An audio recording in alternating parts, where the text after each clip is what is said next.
말씀 증거해 주시겠습니다. 우리 사회가 정말 저와 여러분들이 하나님을 누리고 은혜를 받고 또 말씀 속에 살지 않으면은 우리 사회에 있는 여러 가지 문제는 교회가 교회의 역할을 다하지 못한 데서 오는 저는 문제라고 봐져요. 요즘에 우리 젊은 이제 세대들이 결혼을 또 이렇게 잘 하지 못하는 이유, 또 자녀들을 많이 낳지 않으려고 하는 것들, 이런 것들이 물론 이제 사회에서는 여러 가지 원인과 이유, 외국 언론에서도 또 우리 한국인의 여성들의 생각 이런 분석해서 또 이런 턱필로 BBC라든지 보도하는 것도 제가 봤어요. 왜 한국 사람들은 이렇게 아기를 많이 낳으면 나라에서도 막 파격적인 이제 이런 경제적인 지원도 해주고 하겠다는데도 한국인들의 젊은이들은 마음이 움직이지 않는다는 거예요. 저는 어떤 사회적인 문제, 경제적인 문제도 저는 개인적으로 제가 생각하는 이런 젊은이들이 결혼이라든지 출산에 대한 부담스러운 것은 저는 경제적인 문제가 아니라고 생각되어져요. 내가 결혼해서 행복하냐 행복하지 않느냐, 이 문제에 대한 확신이 없기 때문이라고 저는 봐져요. 늘 부모님들이 갈등하고 싸우는 모습을 보면서 나도 저렇게 살면 어떡할까 하는 그 불안감.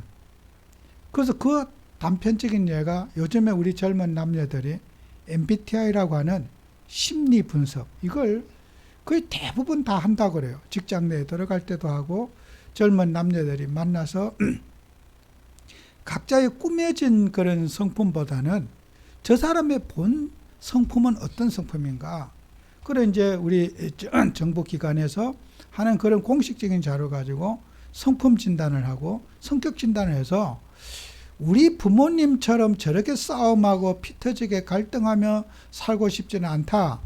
아마 저는 우리 젊은이들에게 그게 상처로 남아있지 않을까. 또 우리 기성세대들은, 부모님들은 그렇게 갈등하고 싸우면서도 이혼을 안 하고 끝까지 잘 버티고 살아요. 근데 이제 가장 문제는 어른들 세대는 그게 문제가 안 돼요. 늘 그게 습관이니까.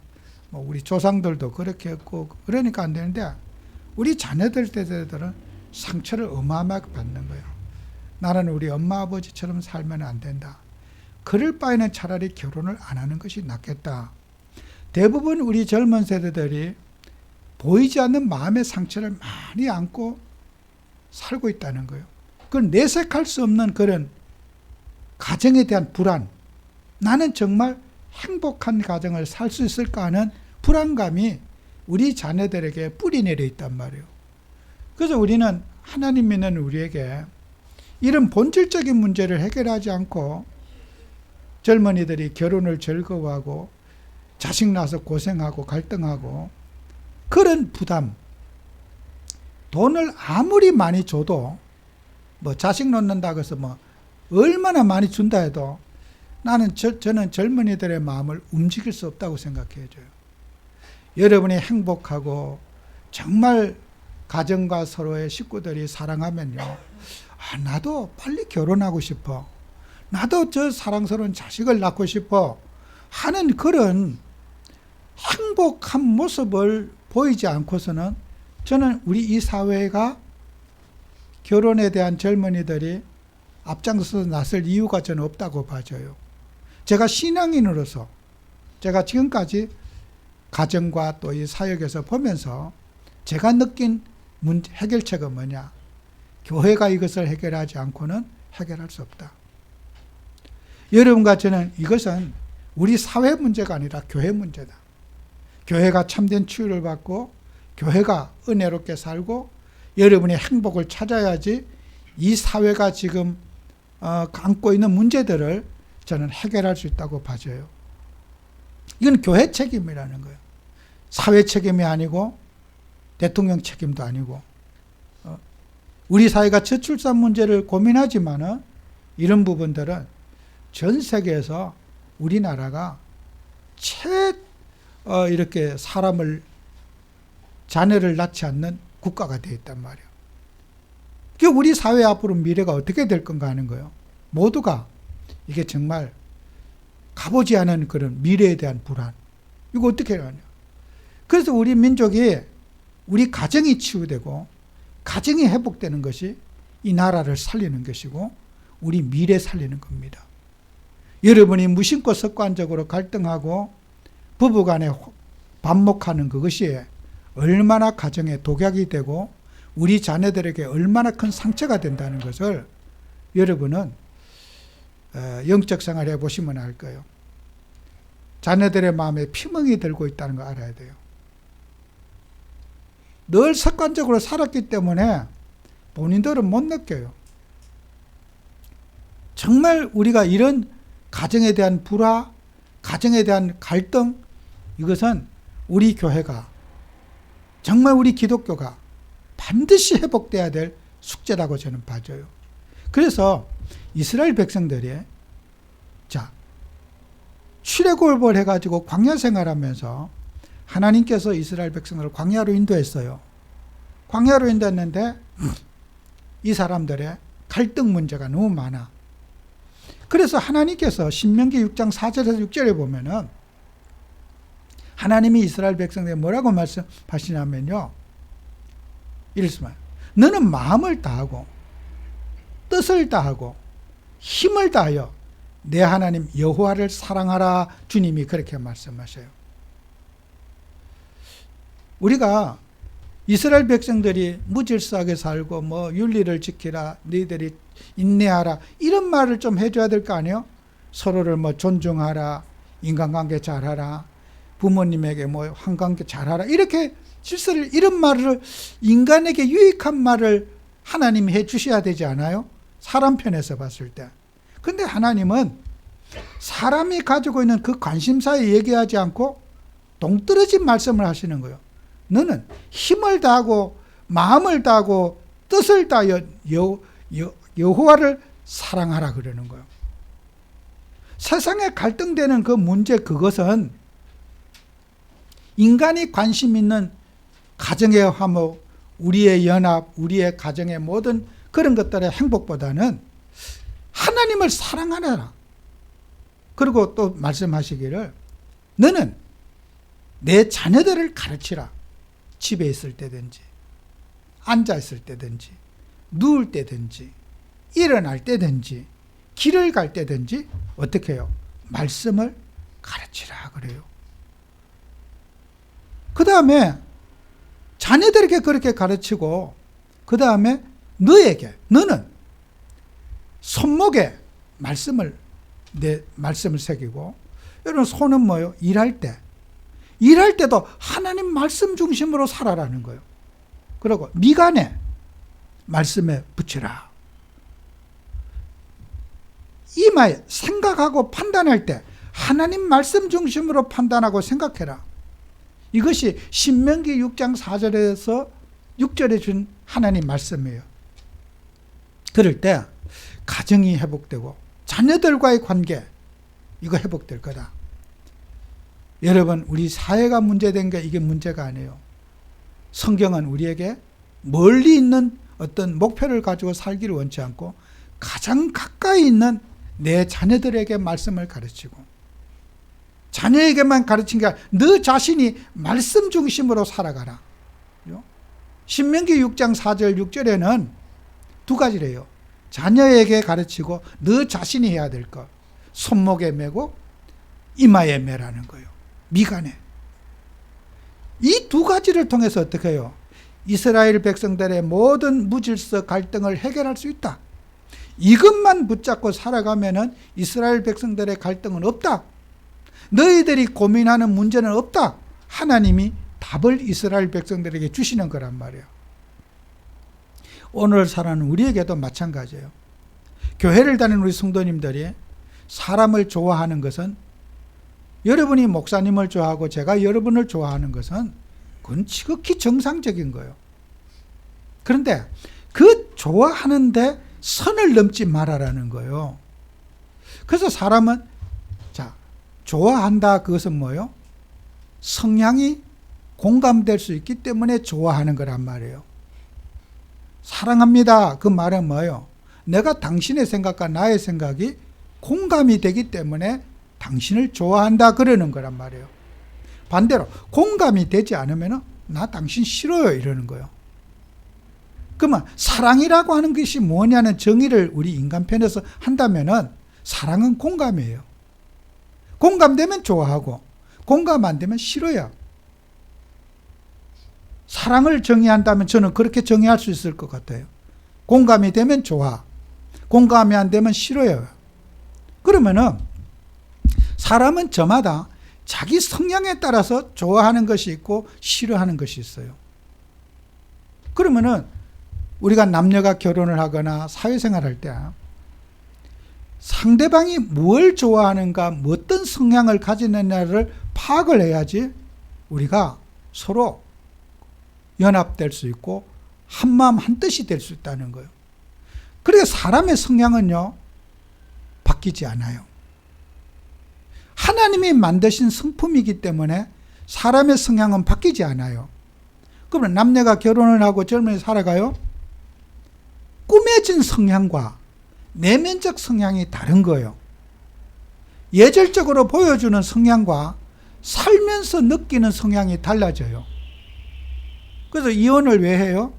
살아보니까 너무 공감이 안 되기 때문에 못 살겠다는 거예요. 그러면 결혼하기 전에 꾸며진 성품 때문에 서로 기분 맞춰주는 그 성품 때문에 좋아서 결혼을 했어요. 그러면은 그 꾸며진 성품은 사기를 당한 거야. 사람은 누구나 자기 성품을 감추는 습관이 있단 말이에요. 그 여러분이 젊은이들은 그럴 거예요. 어떤 분이 그런 얘기 하더라고요. 부모님이 남녀 배우자를 고르면은 잘못 사는 사람이 없다는 거예요. 나이 드신 분이 제게 그 얘기 얼마 하시더라고. 본인들끼리 만나서 사는 것보다 부모님이 판단해서 결혼을 했을 때 잘못 사는 사람이 한 명도 없더래요. 그 말이 뭐예요?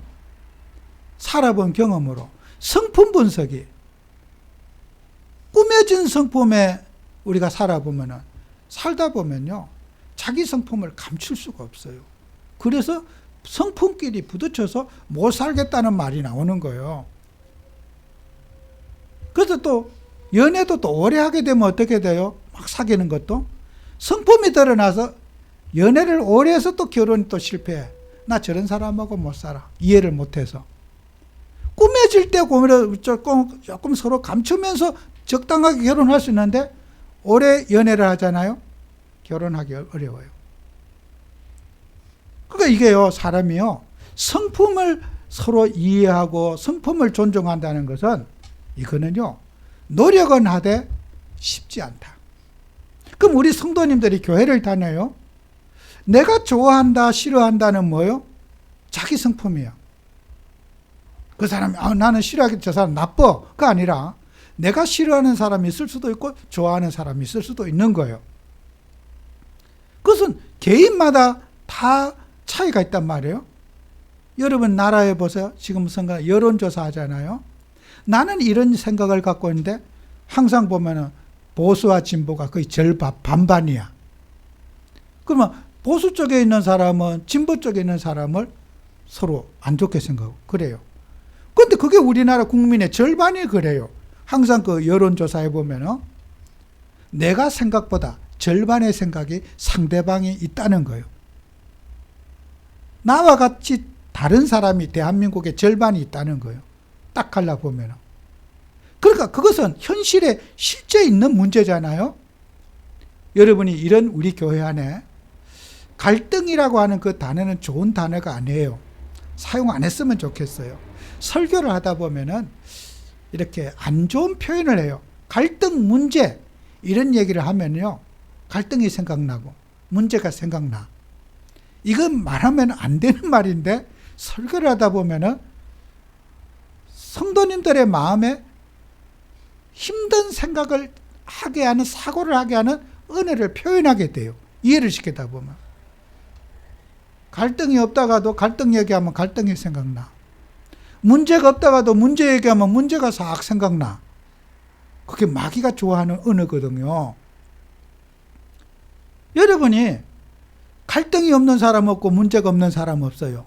거기에 그 생각이 누구나 있어요. 초대교회가 그렇습니다. 초대교회가 문제라고 하면 다 문제가 있어. 이 글로이라는 사람이 바울에게 보고를 했어요. 글로의 편에 편지를 보냈는데 그 편지 내용에 고린도 교회의 어떤 갈등이나 문제점들을 이제 글로서 표현했어. 보고를 했어. 바울이 그 편지를 보고는 그 갈등과 문제를 해결할 수 있는 그런 것에 대해서 이제 답을 주는 내용이 오늘 이 본문의 내용이에요. 근데 내가 봤을 때는 그 보고한 글로에도 조금 불신앙적인 표현을 많이 한 것 같아. 바울이 그 보고를 들을 때 고린도 교회를 문제화하면서 문제가 있다고 전제하고 이제 이 설교를 하는 거예요. 그 얘기를 안 들었으면 바울이 그 설교 안 했을 거예요. 여러분 보세요. 바울이 고린도 교회가 바울파, 게바파, 아볼로파, 그리스도파 이런 파가 있다고 얘기한 거예요. 그러면은 바울을 좋아하고 바울 목사님을 좋아한다는 것이 나쁜 일이 아니에요. 아볼로 목사님을 좋아하는 것이 나쁜 일이 아니에요. 베드로를 좋아하는 것이 나쁜 일이 아니에요. 그런데 그걸 좋아하는 것을 선을 지나쳤기 때문에 교회 안에 파당과 분쟁이 일어났다는 거예요. 그러면 사람은 있잖아요. 자기 성향과 공감이 되는 사람을 좋아한단 말이에요. 바울은 헬라의 문화를 가지고 로마의 공무원을 하고 현실에 닥쳐진 문제에 대해서 적응력이 뛰어나고 어떻게 보면은 시간, 날짜 이런 개념들이 바울에게는 아주 뛰어나요. 그래서 사역을 할 때도 어떤 데는 일주일 동안 그 멀리 가서 사역하고 옮길 때도 있고 3주 있을 때도 있고 한 달 있을 때도 있고 석 달 있을 때도 있고 1년 있을 때도 있고요. 바울은 사역이 끝나면요 찍고 다니는 그런 사람이에요. 근데요 베드로는 또 그런 사람이 아니에요. 한번 자기가 맡은 거 끝까지 그냥 마르고 닳도록 하나님이 내 생명을 거둬가기 전까지 그 자리를 지키고 있는 사람이 베드로란 말이에요. 책임감이 강하고 성실과 인내가 강한 사람이에요. 바울은 어떻게 해요? 내 사역에 역할을 했으면 바로 거기서 결단을 내리고 또 딴 데로 가요. 그러면은 이렇게 생각해요.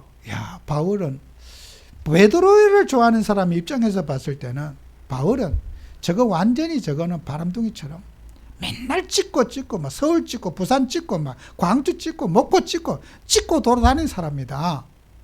이렇게 또 사람을 볼 수가 있고 베드로를 좋아하는 사람은 한 곳에 계속 이렇게 머물고 변화가 없는 사람이다.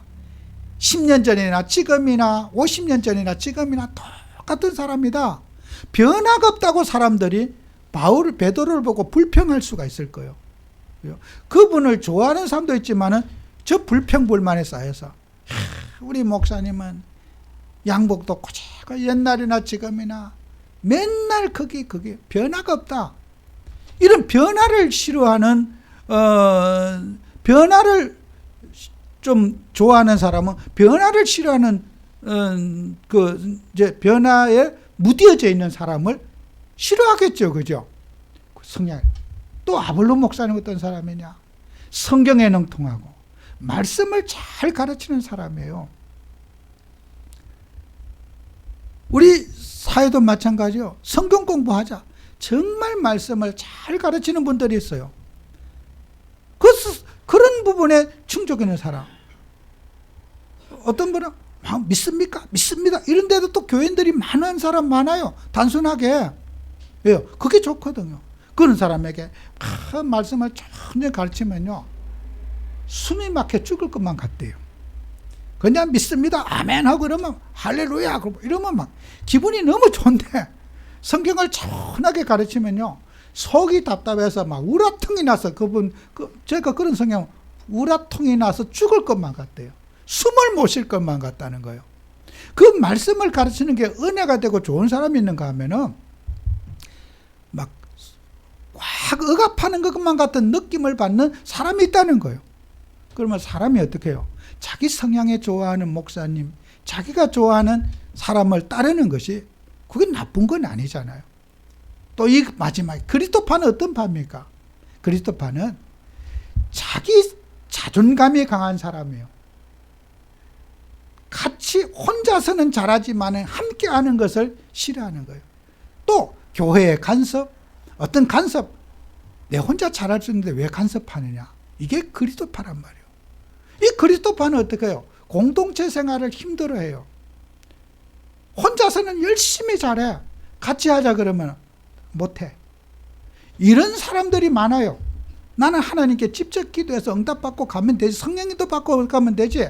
내가 이 교회에, 공동체에 내가 왜 해야 되느냐? 같이 하자면 네 혼자 다 해라. 나는 안 한다. 혼자 다 하기를 좋아하는 사람이에요. 그죠? 그러면 이 그리스도파도 사람들은 그 공동체를 싫어하는 그 사람, 함께 하는 것을 싫어하는 사람, 그 사람도 어떻게 해요? 우린 존중해 줘야 돼요.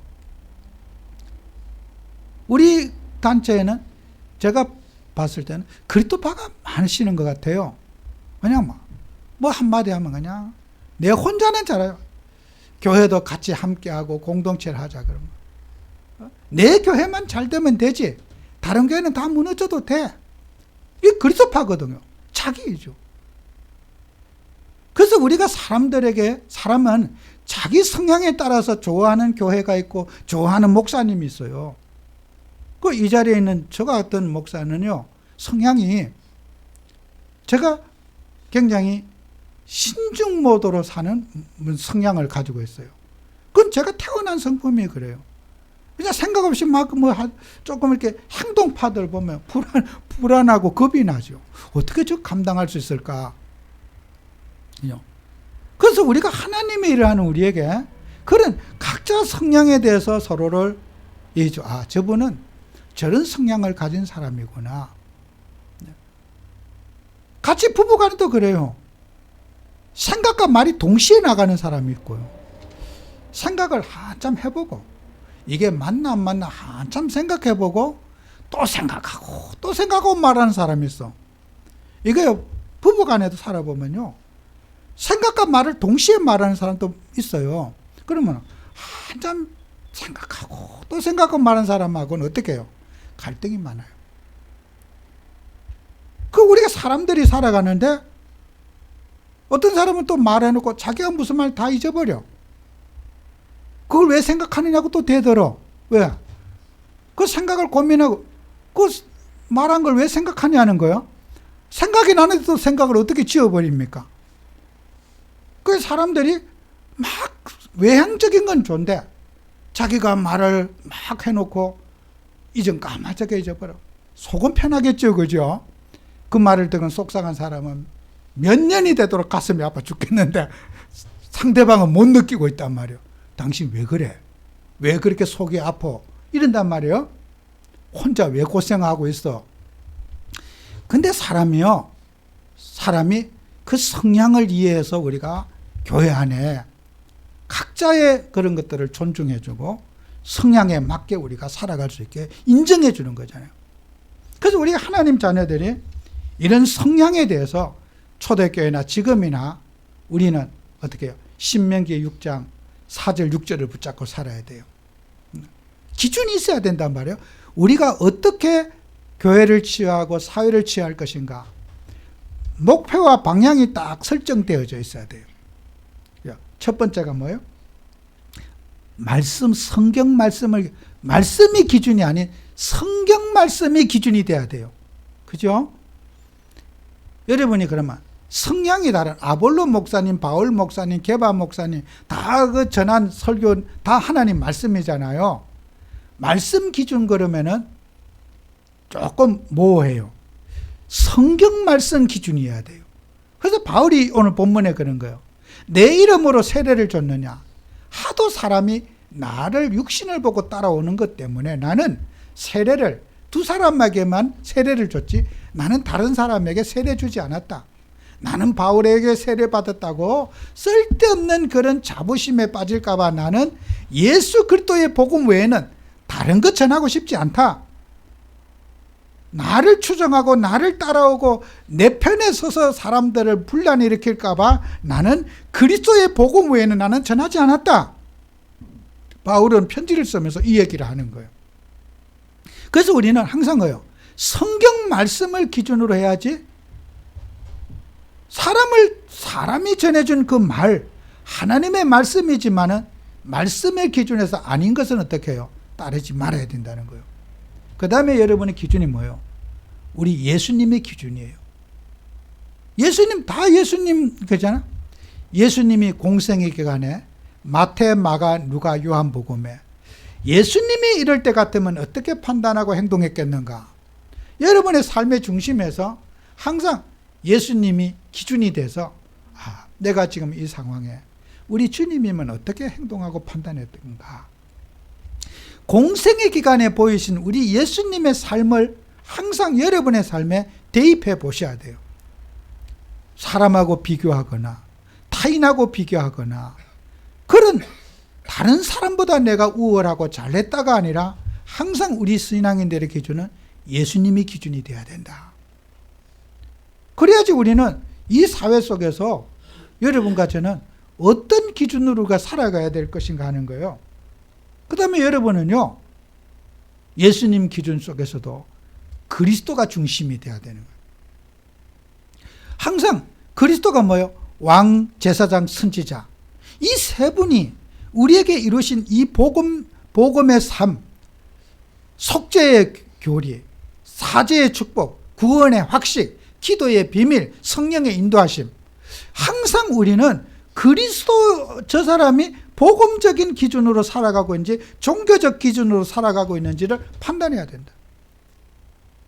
많은 사람들이 복음이 기준이 아닌 종교가 기준이 되고 율법이 기준이 되고, 그죠? 기준 바꿔야 돼요. 여러분과 제가 긴장을 하지 않으면요, 나도 모르게 육신적인 성향이 영적인 성향을 확 누르게 되는 거죠. 무심코 우리가 긴장을 놓치게 되면은 육이 영을 지배하게 돼요.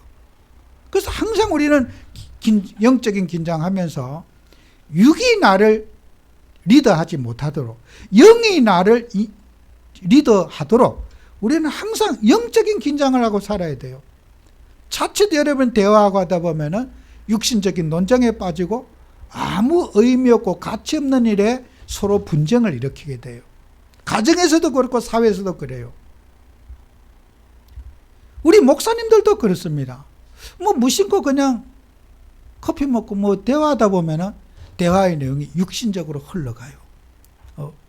전혀 영양가 없는 얘기가 올라가요. 정치 얘기,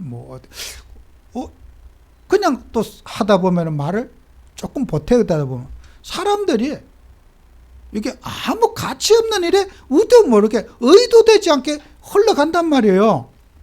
여러분, 오뚜기처럼 하나님께로 돌아오고 그리스도로 돌아오고 영원 구원의 삶에 내가 합당한 생각인지 말인지를 항상 생각하셔야 돼요.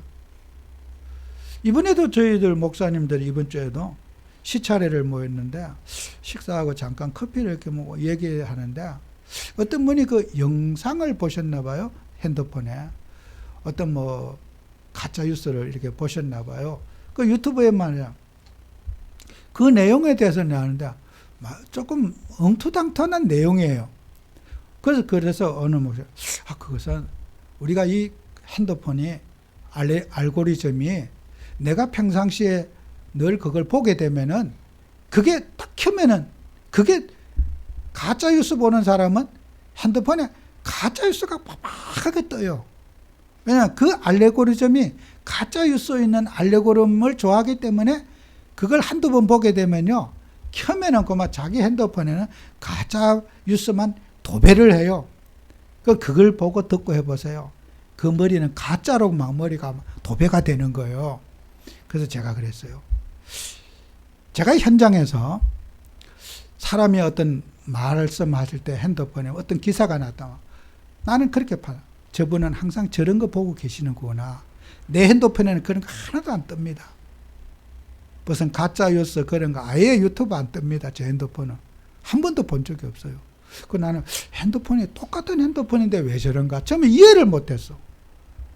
무슨 똑같은 핸드폰인데 나는 저런 뉴스를 본 적이 없는데 어떻게 저런 뉴스만 저렇게 박사가 돼서 이상한 소리만 잘하는가?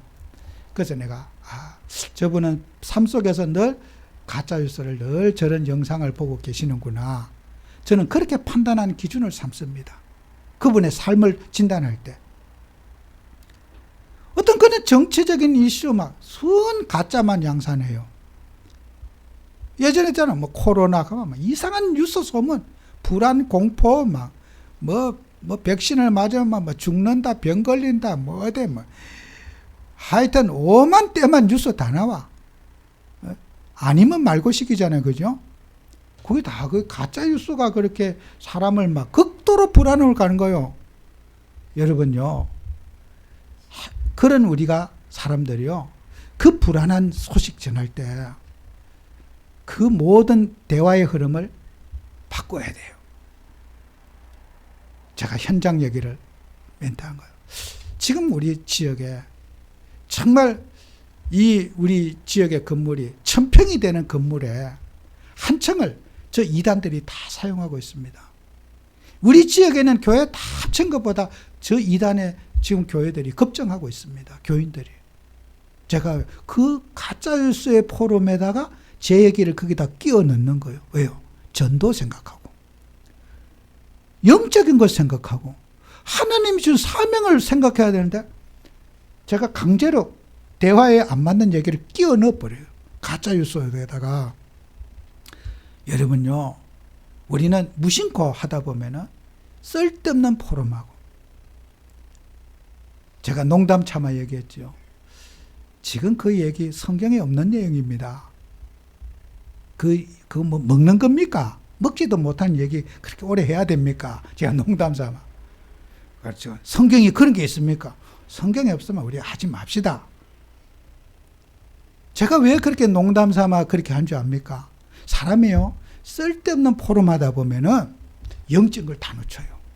우리가 뭐 해야 될 사람인지, 사명 속에 있는 나, 하나님의 계획 속에 있는 나를 놓치게 되는 거예요. 나하고 아무 관계없는 포럼하고 나하고 아무 관계없는 갈등하고 살아가요. 나쁜 사람, 좋은 사람, 뭐 거기다 또 정치 얘기 보태고 하면요, 신앙의 냄새는 하나도 안 나는 거예요. 여러분요, 우리 자신을 복음 앞에 세우고 그리스도 앞에 세우고 말씀 앞에 세우는 응답받는 증인 되셔야 돼요. 여러분이 긴장을 놓치는 순간에 그 거대한 흐름이 나한테 확 끼어들어가지고 아무 관계없는 속에 내가 인생의 시간 낭비하고 산다는 걸 여러분이 아셔야 됩니다. 여러분 자신을 지켜내는 응답받는 증인 되셔야 돼요. 우리가 마지막으로 갈등과 문제, 저는 이 단어를 사용하고 싶지 않아요. 갈등 없는 사람 없고 문제 없는 사람 없어요. 그 갈등, 아까도 얘기할 때 갈등 생각나. 여러분, 누구나 있는 갈등이고 누구나 있는 문제예요. 그것보다 그리스도가 붙잡아지는 응답 받으시기 바라요. 그죠?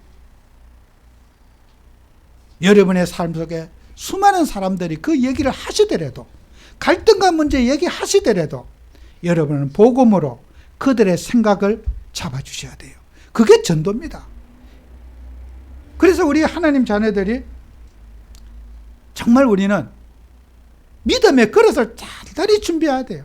어떤 유혹이 오고 어떤 흐름이 오고 어떤 사상이 와도 내 인생을 복음으로 지켜낼 수 있는 그릇이 딱 준비가 돼야 돼요. 그죠? 불신앙의 흐름 속에서 신앙으로 그것을 휘어잡을 수 있는 능력이 여러분에게 있어야 된단 말이에요. 그래서 고린도전서 12장 25절 31절에 보면요, 우리는 한 몸이 한 지체라 그랬어. 여러분의 몸에, 손에 가시만 조금 이렇게 박혀도요, 조그만 가시, 눈에 보이지 않는 가시만 박혀도요, 온몸이 다 아파요. 이게요, 불신앙은 온몸에 영향을 줘요. 반대로요, 여러분이 맛있는 음식을 먹었어요. 입만 즐거운 게 아니에요. 혀만 즐거운 게 아니에요. 기분도 좋아지고 머리도 맑아지고 막 몸에 힘도 나. 여러분이 아름다운 걸 봤어요? 그 눈만 좋아지는 게 아니에요. 그것이 온몸에 에너지가 막 기쁨의 에너지가 나와. 좋은 소식을 들었어. 그죠? 귀만 즐거운 게 아니에요. 온몸이 다 기뻐해. 그러니까 여러분이요, 불신앙이냐 신앙이냐 이건 하늘과 땅 차이라니까. 불신앙은 사람을 죽이고 신앙은 사람을 살리는 거예요. 여러분은 어떤 불안과 어떤 문제, 갈등 여기도 그걸 문제와 갈등으로 보지 말고 그리스도로 넘어서셔야 돼요. 정말 우리는 세상은 어떻게 합니까? 그 문제 포럼이고 갈등 포럼이요. 그거요, 쓰레기통에 버려야 된다. 오직 복음, 오직 그리스도 포럼하고 사람의 생각이 어떻게 우리가 리턴하느냐, 이게 우리 신앙의 그릇입니다. 이 허감의 문화, 우상의 문화 속에서 정말 여러분은 영적 포럼하고 복음 포럼하고 하나님의 뜻을 포럼하는 정말 그런 정인 되어서 여러분 개인 응답을 받아야 됩니다.